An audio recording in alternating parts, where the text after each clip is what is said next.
Assalamualaikum warahmatullahi wabarakatuh. Sobat muda, kembali lagi di podcast kita Ngopi, Ngobrol bareng Pilar. Yang insya Allah pada hari ini kita akan ngobrol bareng seorang dosen, praktisi juga, dan juga seorang direktur utama perusahaan. Luar biasa. Kita sambut Kang Lukmanul Hakim.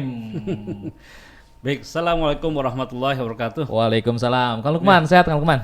Alhamdulillah. Alhamdulillahirrahmanirrahim. Jadi beliau ini juga salah satunya yang ketinggalan tadi itu adalah seorang dosen juga. Wah ini nih, jadi kuliah online juga nih. Tapi sekarang untuk perkuliahan masih online ya Pak dosen ya? Masih online ya? Sudah offline. Sudah offline. Saya sudah offline. Sudah offline ya, Masya Allah. Jadi kawan, sobat-sobat muda, hari ini kita akan ngobrol tentang usaha lagi, tentang ekonomi lagi, dan juga mudah-mudahan nih dengan penjelasannya dari Kang Lukmanul Hakim sebagai dosen juga nanti para mahasiswanya harus nonton dan langsung diimplementasikan. Oke. Insya Allah. Insya Allah. Kang Lukman, untuk saat ini tuh sekarang sebagai praktisi ekonomi syariah, betul ya? Ya seperti itulah. Seperti itu ya. Nah, untuk lebih detailnya lagi, untuk ekonomi syariah itu seperti apa sih Kang Lukman? Ya, ekonomi syariah itu kan antitesa dari sistem ribawi. Iya. Dan ekonomi syariah itu sistemnya kan sudah firm dibuat oleh yang menciptakan kita semua. Tinggal kita melaksanakannya saja dan punya komitmen untuk melaksanakannya. Dan kita selaku umat Islam harusnya punya keyakinan semakin kita bersyariah, semakin mendapat jaminan pertolongan dari Allah SWT. Itu harus menjadi keyakinan yang utuh dari kita sebagai seorang muslim, sebagai seorang juga praktisi ekonomi syariah. Begitu. Kalau untuk saat ini sih emang betul sih ya, kalau misalkan dilihat dari bank-bank syariah sudah mulai banyak nih ya.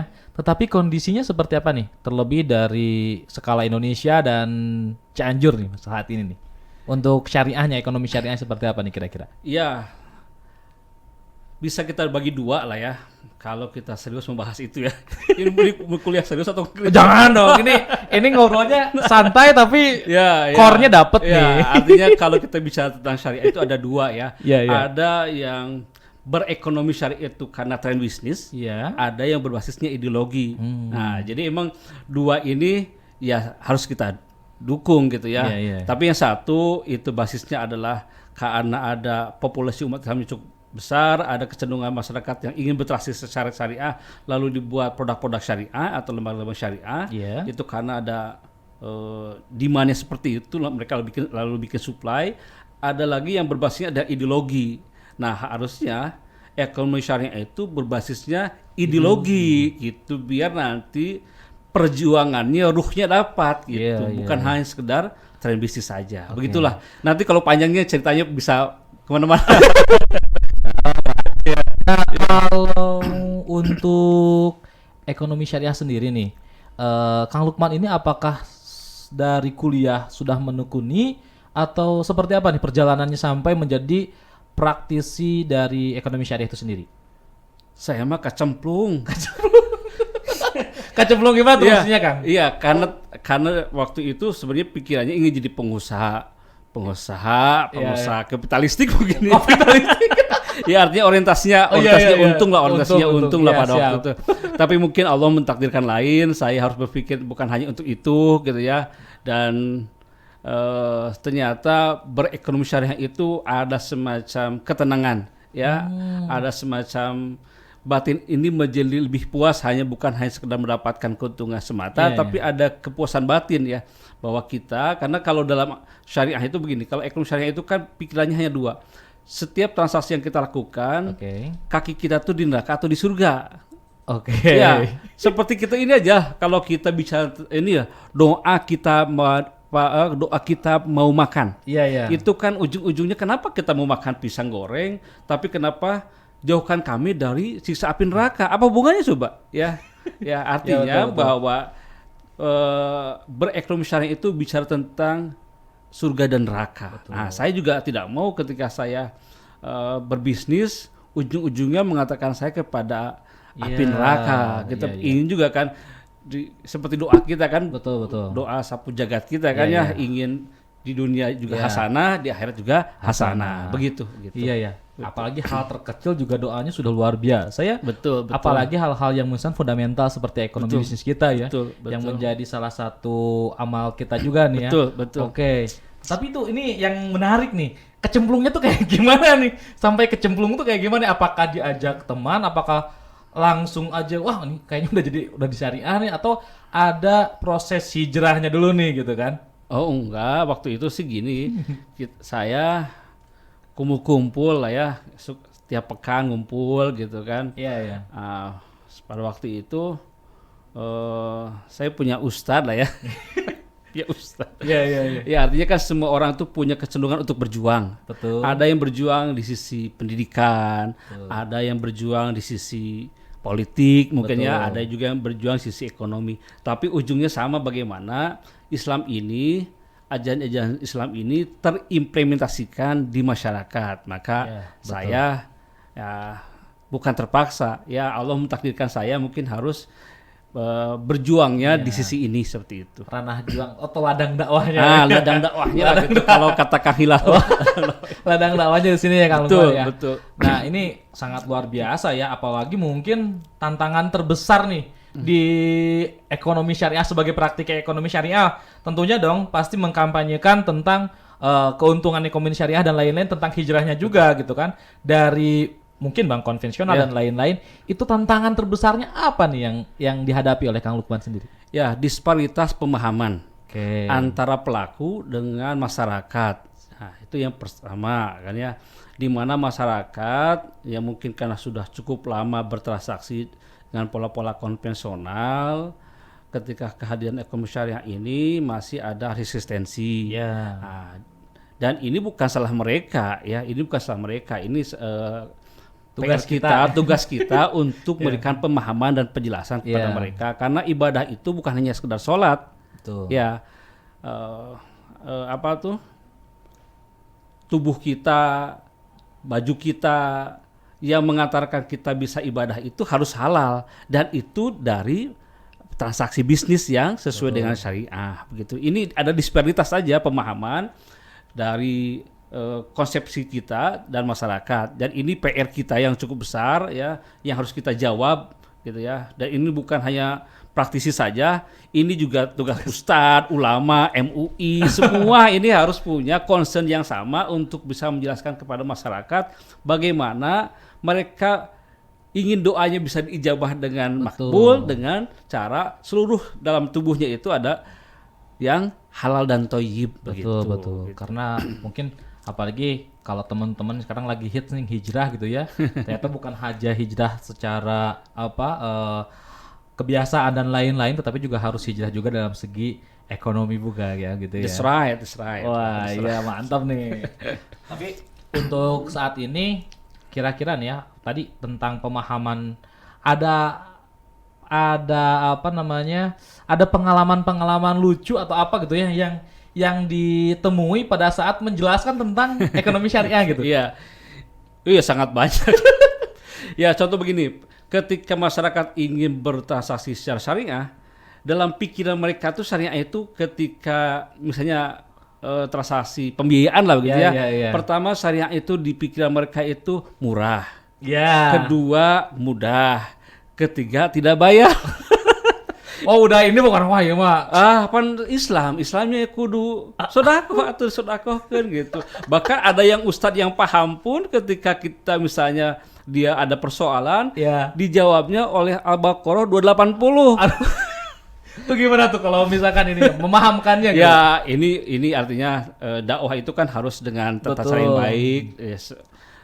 Ya kita cukup terus dengan pemahaman yang baik, insya Allah. Tugas kita kan bukan memberikan hidayah, tugas kita akan menyampaikan saja. Betul. Insya Allah nanti setelah kita banyak menyampaikan, semua elemen menyampaikan, insya Allah nanti juga pada titik tertentu saya punya keyakinan besar, pada titik tertentu umat Islam ini di Indonesia ini akan juga semua akan bersyariah. Saya yakin. Amin. Ya karena mendengar tadi gitu ya beberapa hal tentang kebaruannya ini gitu kan. Saya bukan kebaruan itu ya, udah ada dari dulu gitu ya. Tetapi mungkin karena ya terlalu lama juga terbiasa dengan konvensional ya. Sekarang dengan syariah mungkin agak kaget ya. Dan pemahaman wah ini mah dikenanya mudah banget gitu ya. Tapi emang mudah kan? Mudah gitu ya. Tidak ada yang susah. Tapi yang mungkin pemahamannya wah ini gratis dan lain-lain. Ya, asal punya komitmen dan kemauan saja insya Allah bisa. Oke. Nih, selanjutnya selain dari jadi praktisi ekonomi syariah, Kang Lukman ini juga ternyata menjadi direktur utama di 2 perusahaan nih. Itu gimana ceritanya tuh sampai bisa jadi direktur itu? Ya, itu mah kan itu mah kan panggilan. Panggilan dari rumah itu ya. Ya, artinya kan kita juga ingin bahasa Kang Hilal mah tawazunitas menyeimbangkan lah ya antara kita sebagai seorang aktivis ekonomi syariah dan kita juga ingin mengimplementasikan itu di perusahaan-perusahaan kita sehingga seluruh perusahaan-perusahaan kita itu kata Kang Hilal lagi ya bahasa Kang Hilal tersibgoh oleh aura-aura syariah, bukan aura syariah tapi juga kita semua inginnya aktivitas kita tuh betul-betul syariah gitu, betul syariah. Ya perusahaan-perusahaan itu adalah perusahaan yang concernnya adalah bagaimana semua transaksinya kita menggunakan sistem-sistem syariah. Ini kan berarti ada perjalanan ya Kang Lukman ya, di mana mencapai itu direktur utama berarti tingkatan tertinggi juga tuh di perusahaan ya. Nah itu how to be-nya gimana tuh? Apakah itu dari dulu prosesnya step by stepnya seperti apa sampai bisa karirnya cemerlang gitu ya? Ya itu kan perusahaan sendiri, perusahaan bersama-sama ya. Tinggal sahamnya dibagi-bagi bisa jadi direktur utama. Tapi nggak semua bisa gitu kan. Ini tolong dong Kang Lukman nih karena kayaknya sepertinya anak-anak muda hal ini juga ya. Itu kan sedang berproses gitu dan salah satu posisi yang mungkin diidamkan oleh teman-teman nih sobat muda ini juga direktur utama tuh udah pikirannya di root nih gitu kan. Itu kepikiran atau gimana tuh bisa sampai seperti itu gitu? Ya artinya tetap kepikiran tapi pada prinsipnya membuat perusahaan itu mudah. Nah, cukup ke notaris cukup bikin kesepakatan dari beberapa pihak untuk sebuah perusahaan dan siapa punya saham berapa itu bisa jadi direktur utama seperti itu. Tantangan utama pada saat sedang membangun perusahaan itu apa kira-kira? Kalau kita bermitra, berkolaborasi, kita harus bisa menemukan rekan yang sevibrasi dengan kita. Itu yang paling susah, itu yang paling butuh mental, spiritual, pikiran itu utuh. Karena bermitra itu karena ini bisnis ya, ini bicara tentang uang dan uang itu sensitif gitu ya. Kalau kita tidak punya vibrasi yang sama, tidak punya kedewasaan yang sama, biasanya perusahaan itu tidak lama. Ya, mungkin kalau masih kecil kita masih bisa gimana ya, tapi kalau sudah untung semua seperti macan yang siap menekan mangsanya gitu. Nah, itu butuh kedewasaan, itu butuh kesepahaman yang terus kita bersama-sama gali di antara beberapa pihak gitu. Itu saja sih. Kalau untuk perusahaan yang skupnya kecil ya, bukan perusahaan yang skalanya nanti misalnya go public di Bursa Efek gitu, itu udah lagi kan pemeriksaannya butuh banyak. Tapi kalau kita merintis usaha yang bersama-sama dengan teman-teman kita itu butuh kedewasaan ya, itu butuh vibrasi yang sama, butuh semangat yang sama, butuh pikiran yang sama sehingga perusahaan kita mudah-mudahan bisa langgeng seperti itu. Nah ini yang menarik nih karena gini, kebanyakan ya sobat muda sekalian ini gitu mendirikan perusahaan tentunya kan dengan udunan. Nah sehingga kan itu dia pada saat nanti setelah membesar cenderung gitu ya, yang saya lihat bahkan di beberapa perusahaan yang mungkin hari ini sudah besar kayak McDonald, Apple dan lain-lain, yaitu pada saat sudah besar juga berbeda kondisi nih gitu kan ya. Itu menemukan mitra dan menyederhanakan mungkin ya komunikasi di antara mitra itu sendiri, juga menjaga komunikasi itu seperti apa sampai bisa bertahan gitu ya. Kang Hilal sudah menikah? Sudah. Saya break nanya boleh? Boleh. Oh, boleh. Kalau Kang Hila, cara mencari jodohnya gimana tuh? Ta'aruf. Saya ta'aruf. Ta'aruf ya? Ta'aruf. Terus menyamakan posisi komunikasi dengan calon istri itu gimana tuh? Waduh.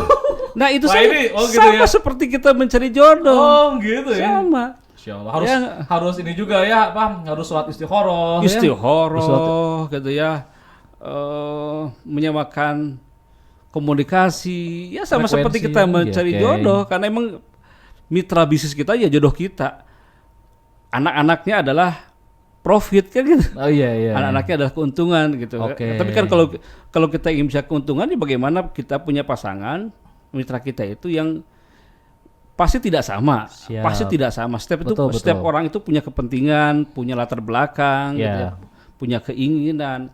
Selama keinginan itu kita sepakati dalam sebuah perjanjian yang baik ya, seperti juga perintah Allah gitu kan, faktubuhu. Maka tuliskanlah, maka semua transaksi itu harus ditulis. Ada legalnya yang jelas gitu ya. Dan selain legal itu juga perasaan kita, pikiran kita harus sama lah gitu. Dan itu butuh waktu, tidak instan. Ada prosesnya ya. Betul. Sampai saat ini seperti itu ya. Karena beberapa kali juga saya juga pernah bermitra juga gitu kan. Makanya lumayan juga nih ya. Wah, lumayan lah. Mungkin kegagalan yang dulu itu menjadikan kita sehari ini mungkin. Betul. Semua permasalahannya salah satunya ya. Gitu. Makanya mulai dulu lah kalau bisnis mah gitu. Betul. Proses itu kan seperti kesuksesan itu kan seperti garis. Garis itu kan kumpulan titik-titik. Siap. Betul kan? Betul. Nah, yang sebut garis yang lurus itu adalah ketika titik-titik itu terus gitu ya, beriringan seirama sehingga menjadi sebut yang garis yang lurus. Nah, bagaimana titik-titik itu kita rangkai dalam sebuah cerita yang baik.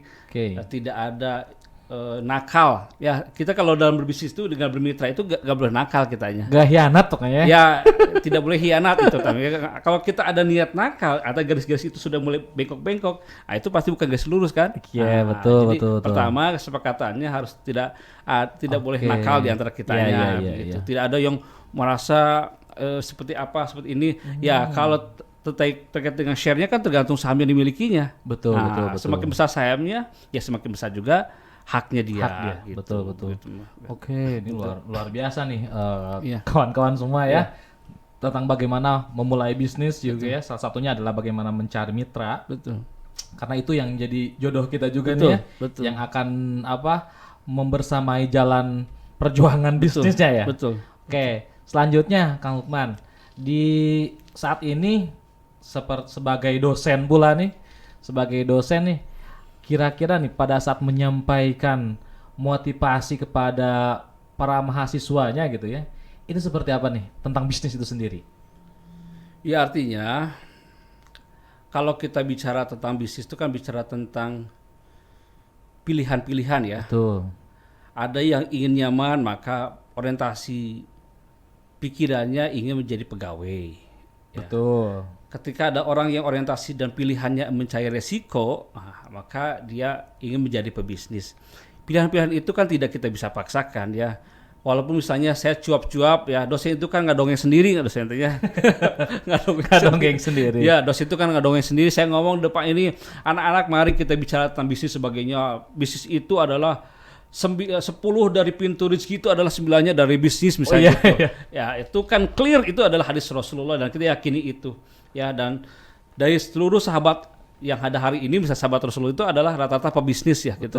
Betul. Dan mereka ketika wafatnya itu mewakafkan harta yang luar biasa untuk dakwah gitu.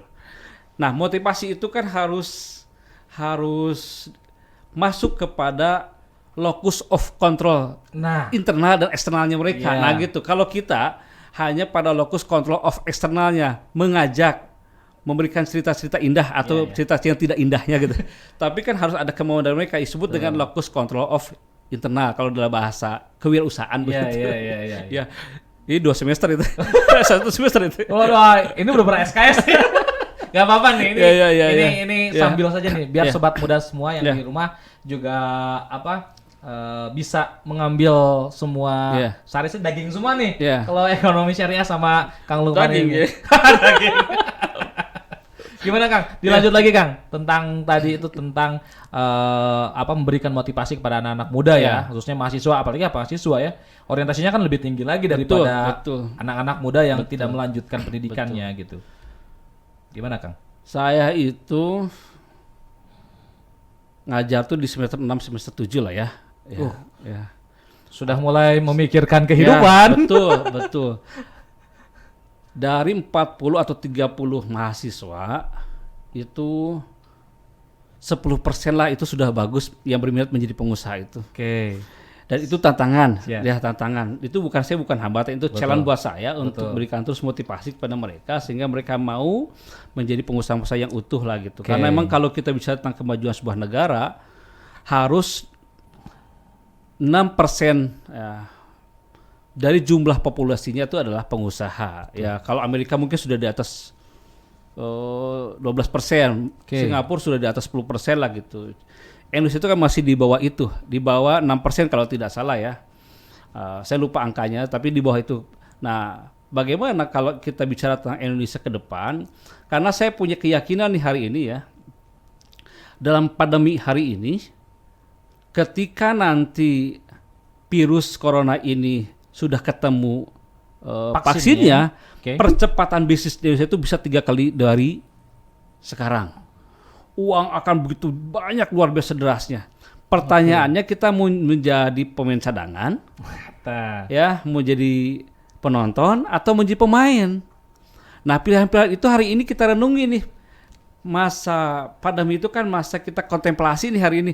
Walah, kudu kieu. Seluruh strategi bisnis, seluruh rencana itu ambiar gitu ya dengan adanya Covid. Tapi ini menjadi alat buat kita untuk kita menggali potensi yang ada di kita, mencari peluang yang akan kita tangkap nanti ketika percepatan bisnis itu mulai ada gitu ya.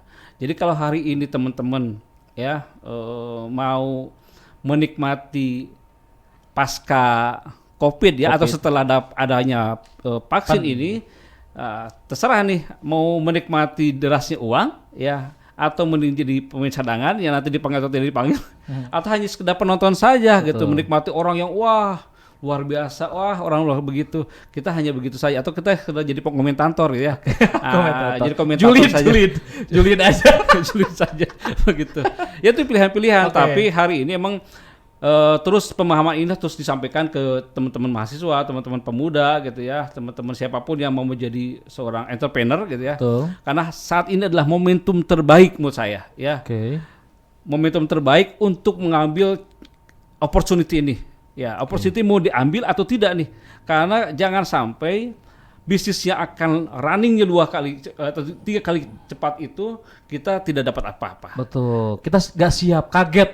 Kaget ya. Kalau ya berarti masa pandemi ini adalah masa persiapan juga ya. Persiapan, sangat persiapan. Tanpa persiapan ya istilahnya ketinggalan gitu ya, ketinggalan. Betul. Dan terutama jangan pernah malu jualan. Jualan itu kan langkah untuk menjadi pebisnis. Betul. Ya. Jualan apapun. Dagang we nama lah, nu bisa dagang we. Dagang ke naon we. Dagang we naon, asal tong dagang harga diri. Apalagi sekarang UMKM juga makin meningkat karena corona ini nih. Betul. Karena kebanyakan orang-orang mungkin juga berpikir bagaimana mencari uang di masa pandemi kali ini gitu ya. Dalam tekanan mereka semakin cerdas dalam melihat peluang. Sangat betul. Gitu. Ya betul. Tapi mungkin dipikirkan juga begini, kan ini persoalan UMKM ya. Persoalan UMKM itu kemampuan memproduksi tapi tidak mampu memasarkan. Ini persoalan. Betul. Ya, mampu memproduksi tapi tidak mampu memasarkan. Nah, bagaimana nanti mungkin ini walaupun ini juga tugas UMKM sendiri, tapi juga ada tugas yang lain, misalnya pemerintah untuk menciptakan iklim pasar. Ya, pasar-pasar yang bisa menampung dan melakukan transaksi yang lebih luas ya. Gitu. Karena memang kalau hari ini tidak menutup kemungkinan dari Cianjur bisa ekspor gitu ya. Karena ekspor mudah, ekspor itu mudah. Mudah ya? Mudah, ekspor itu mudah. Saya jamin mudah ekspor itu. Mungkin produknya dulu nih. Nah, kualitas dan lain-lainnya dulu nih kan. Bagaimana pasar itu kita ciptakan ya, dan produknya kita siapkan sesuai kualifikasi yang dibutuhkan. Ya, gitu. Kebanyakan kayak saya lihat gitu ya, ekspor itu kan karena kalahnya juga di bidang kualitasnya dulu nih gitu kan. Kuantiti banyak, kualitas ya kurang ya. agak sulit juga seperti misalkan SDM juga ya Kang Lukman ya. Pada saat nanti kita kan sudah MEA ya, masyarakat ekonomi udah lewat udah lewat ya. Sekarang apalagi mau bonus demografi nih anak-anak muda nih gitu ya. Betul. Makanya persiapan yang seperti ini nih harus disiapkan oleh para pemuda nih. Betul. Nah, kalau misalkan untuk membentuk mentalnya sendiri nih, ini karena saya kira ini masuk ke mental Kang Lukman gitu kan. Gimana caranya untuk membuat mental kita nih anak-anak muda nih nggak jadi malesan, rebahaners gitu kan. Betul. Bagaimana caranya nih Kang Lukman? Pertama harus mencari reason. Alasan. Apa alasan utama kita hidup misalnya. Lalu apa alasan utama kita mau menjadi pengusaha. Betul. Temukan alasan itu, maka Anda akan menciptakan mental Anda sendiri. Ketika Anda tidak punya alasan misalnya, ya, kenapa Anda hidup, kenapa Anda berwirausaha, kenapa Anda menjadi pegawai dan sebagainya, maka motivasi Anda itu akan lemah. Nah, alasan itulah yang akan memperkuat posisi Anda untuk terus bisa berjalan dan melangkah. Dan selanjutnya adalah harus agile, lincah. Lihat, ulet, aktif, ulet gitu punya, ulet itu nanya. Rajin lah gitu. Ulet. Ditenggel nangtung deui, labuh nangtung deui, ditengkas nangtung deui. Nah, itu dia ya. Berdarah itu udah biasa. Ya, bahkan kalau perlu anak muda hari itu banyak luka. Betul, banyak luka biar menjadi tangguh gitu badannya. Mentalnya banyak dilukai supaya menjadi mental tangguh. Pertama dia harus punya alasan yang jelas, ya. Kuat, yang besar. Yang kuat, yang besar, ya harus reasonnya kuat. Ya, kenapa dia melakukan ini? Kedua harus dia menjadi yang lincah. Agile. Apa aja tuh? Lihatlah gitu. Lihat, pandai melihat peluang, lincah. Kumaha lah gitu, penting mah gitu. Kumaha caranya jadi duit gitu ya. Caranya jadi duit. Tapi gitu. Halal sama syariah. Insyaallah, itu syariah mah halal. Itu mah kan sudah sejak awal kita bahas. Halal, ya, dan thayyib itu mah sudah. Kudu atau itu mah di underline. Siap. Lanjut Kang. Ya, pertama gitu. Jadi pertama harus temukan reason. Reason itulah yang membuat saya misalnya hari ini saya ingin misalnya apa alasan saya ingin membahagiakan orang tua saya misalnya. Biasanya itu sih yang besar ya. Ingin mereka tuh bangga kepada saya. Saya tidak mau jadi beban mereka. Betul. Maka alasan itulah yang membuat saya kuat. Saya dihina orang, itu biasa pikiran mulut dia. Pikiran dia, kenapa saya dirempet sama dia? Urusan dia. Udah saya begini aja lakukan. Nah, itulah alasan itu yang membuat saya kuat begitu. Nah, setelah kuat, alasannya kuat, lalu kita agile, punya mental yang lincah. Digubrak tanggal ke batu, nangtung deui, bahaya batu rumah. Keun. Jarang anak-anak muda hari ini tuh ada anak-anak muda yang terlalu dramatis. Ya. Pundungan. Ya gitulah, tidak terlalu kuat mentalnya. Padahal hidup itu kan keras. Betul. Hidup itu keras dan tidak mudah. Betul. Maka kitanya harus lebih keras dan tidak mudah dikalahkan. Begitu. Nah, jadi pertama harus reason yang kuat. Yang kedua adalah punya mental yang lincah. Cukup gitu aja. Saya cari 4 sih, yang susah cari 4 yang. Mau 4 susah ya? Ya, karena 2 lagi nanti mudah-mudahan bisa diundang lagi. Wah, ini luar biasa nih. Karena betul tuh kalau masuk tadi ke reason ya, big why mungkin ya, apa sih, mengapa sih gitu kan. Itu pernah terjadi ke saya nih Kang Lukman nih. Pada saat sedang menyusun skripsi, ya itu kan godaannya luar biasa ya. Betul. Nah, pada saat menemukan alasan yang besar, alasan yang kuat itu adalah orang tua nih buat para mahasiswa akhir. Itu tekad dan apapun itu, semua potensi dan kompetensi kita emang dikerahkan ya. Betul. Alasan itu yang harus kita ditemukan dulu nih. Mudah-mudahan di pandemi ini bisa merenung kontemplasi seperti apa tuh? Seperti beruang ketika hibernasi. Ya, itu hibernasi. Tapi hibernasinya dikumpulkan 10 buku misalnya. Saya tuh waktu awal-awal pandemi itu saya hibernasi, tapi saya siapkan 10 buku yang saya baca. Saya paksa baca itu. Dan kalau saya nggak baca, saya bodoh nih. Saya udah bodoh, tambah bodoh kalau saya nggak baca. Saya hibernasi itu saya siapkan 10 buku dan saya paksa baca. Betul. Ya gitu, itu bagian dari hibernasi saya gitu. Untuk menyiapkan pertarungan selanjutnya. Karena bisnis itu bukan mencari uang, bisnis itu berjuang dan bertarung. Betul. Bisnis itu bukan hanya mencari uang, itu kita sedang bertarung gitu ya. Oke. Dan kata guru saya itu, ketika kita berbisnis yang syariah itu, nah kita mudahan menjadi pilihannya kan nanti ada dua lagi ya. Apakah kita akan menjadi pasukannya Dazal ataukah kita akan menjadi pasukannya Imam Mahdi? Iya. Nah, tentu kita ingin menjadi pasukannya Imam Mahdi dan kita punya kontribusi pada itu gitu. Salah satunya sekarang yang diperjuangkan. Itulah bisnis ekonomi syariah. Menjadi pasukan Imam Mahdi. Wah gitu ya, bisa masuk ke sana ya. Masya Allah. Mantap sekali nih. Ini terakhir nih Kang Lukman. Saya mau mendengar nih dari Kang Lukman nih, buat teman-teman sobat muda semua nih, sebelum saya tutup ya, itu adalah alasan besar kenapa kita harus jadi orang kaya. Nah, apa tuh?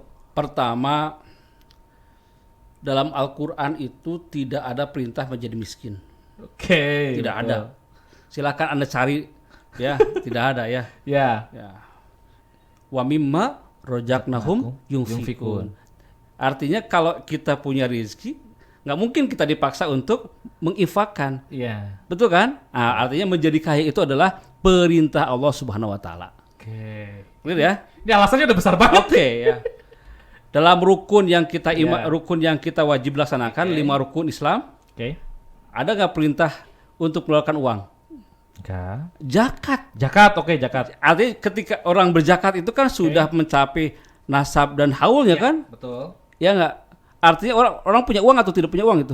Punya uang. Punya uang. Bahkan rukun yang kelima, istato'a ilahi sabila. Naik haji itu lamun nu mampu. Lamun teu mampu mah teu naik haji kan gitu. Betul. Artinya seluruh perintah menjadi kaya itu adalah perintah Allah Subhanahu wa taala. Clear? Udah besar banget itu udah masuk ke Betul. sana tuh. Iya enggak? Teman-teman berarti ya sobat muda nih harus kaya itu karena perintah Allah Subhanahu wa taala. Betul. Perjuangan itu kan bi amwal wa anfus. Pertama dengan harta dan jiwa. Tidak dari jiwa dulu, harta dulu. Dari harta dan jiwa. Harta itu berarti harus kaya. Masuk lagi ke sana, kaya lagi, harus kaya. Clear.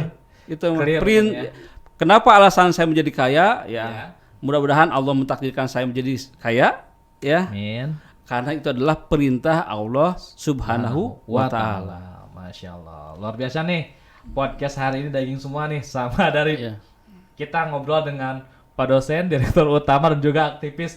Jadi clear semua nih. Alasan terbesar dari obrolan ini adalah perintah Allah Subhanahu wa taala. Oke, sobat muda, terima kasih Kang Lukman. Sama-sama. Tentang podcast kita hari ini nih luar biasa tentang bisnis dan lain-lain. Mudah-mudahan menjadi kemanfaatan untuk teman-teman dan bukan hanya ditonton tetapi diperjuangkan ya Kang ya, menemukan alasan-alasan besarnya.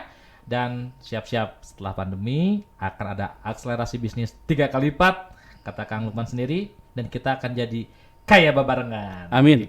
Terima kasih Kang Lukman. Terima kasih. Cukup Mohon sekian. maaf atas kesalahan ya. Maka ada closing statement dulu. Cukup. Siap. Terima kasih teman-teman sekalian, sobat muda sekalian. Tunggu podcast kita yang lainnya. Insya Allah akan menghadirkan tokoh-tokoh inspiratif yang lainnya, dan kita akan berubah barengan untuk Cianjur baru. Assalamualaikum warahmatullahi wabarakatuh. Waalaikumsalam warahmatullahi wabarakatuh.